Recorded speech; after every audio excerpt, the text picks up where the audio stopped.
Boa noite, pessoal, tudo bem com vocês? Essa aula também vai servir para a professora Ellen, tá? No caso, direcionada para todos os primeiros anos do ensino médio, tá bom? Bom, eu vou falar um pouquinho sobre a geologia e relevo da Terra. Começando aí pela estrutura da Terra, né? Qual foi a teoria que vocês aí já ouviram falar sobre o início, né, de como surgiu o nosso planeta? A teoria mais aceita foi sobre o Big Bang, né?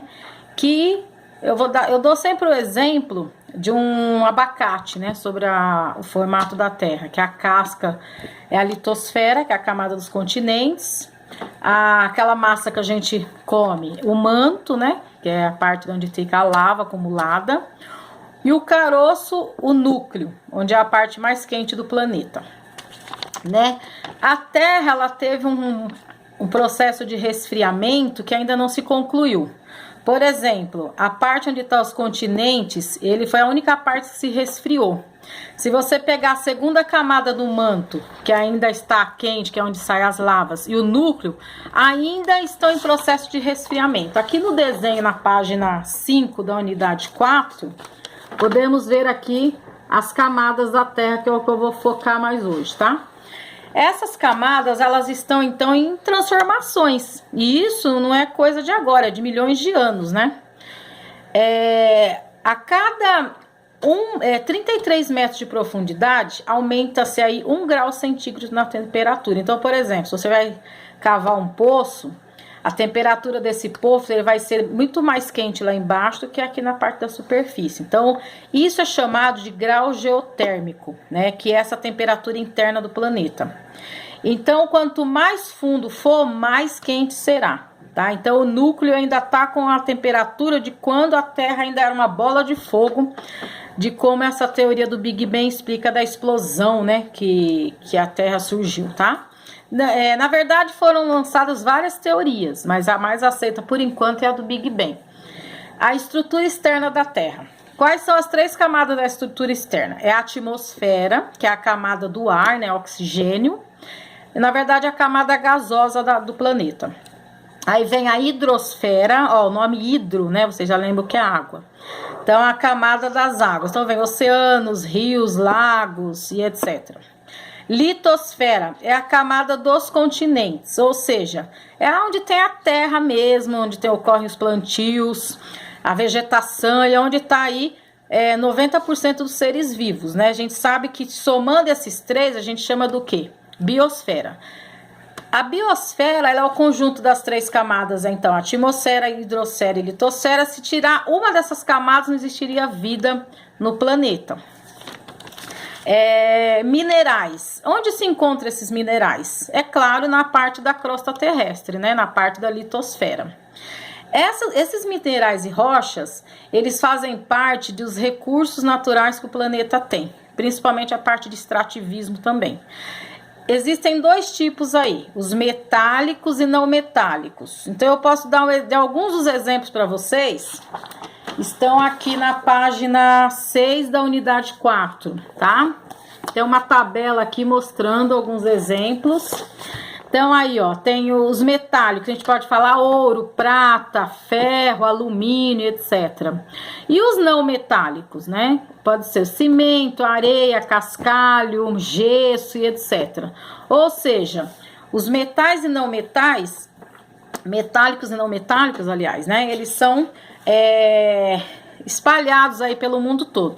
Sabemos que tem regiões que tem mais um recurso e outros que já não tem muito. Então, assim, nem todos os países têm todos os recursos naturais e muitas vezes muitos países têm que acabar importando alguns tipos de minérios para poder suprir a necessidade interna desses países, tá?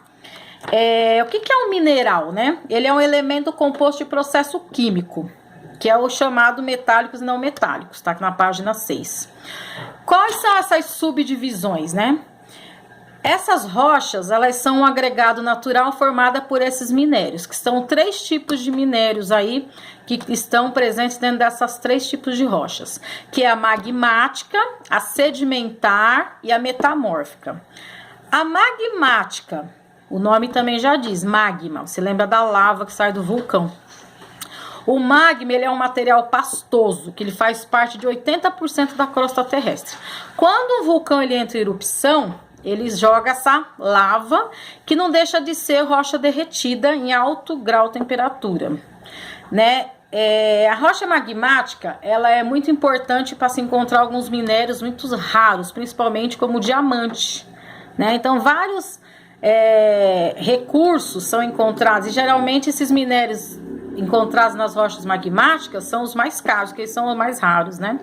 No Brasil mesmo, como não tem vulcão, então já é mais difícil de achar, então por isso que a gente acaba pagando muito mais caro nesses produtos aí que vêm de origem vulcânica, tá? E a rocha sedimentar, o nome também já diz, sedimentos, detritos, que ela vai se esfarelando. Se você for no topo de uma montanha, o que vai acontecer?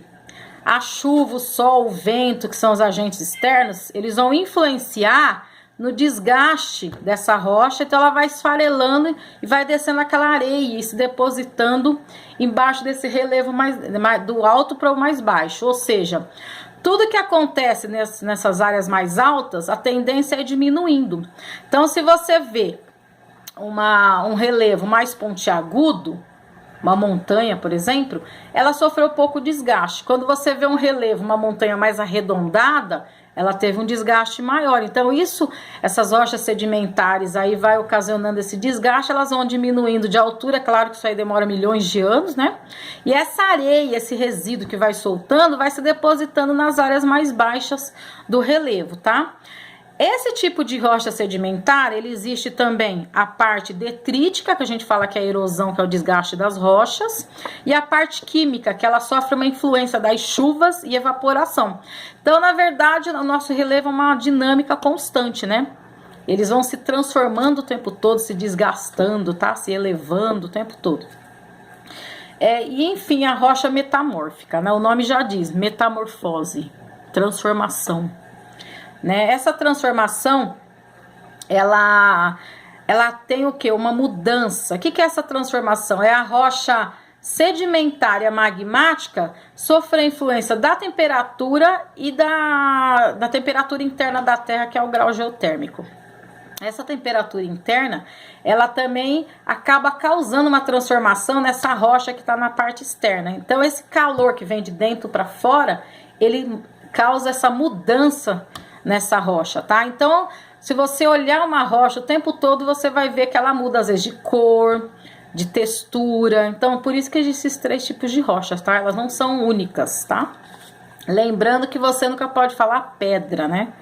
Pedra é só pedras preciosas, a gente sempre vai falar rochas, tá? Até mesmo aquela areia de construção.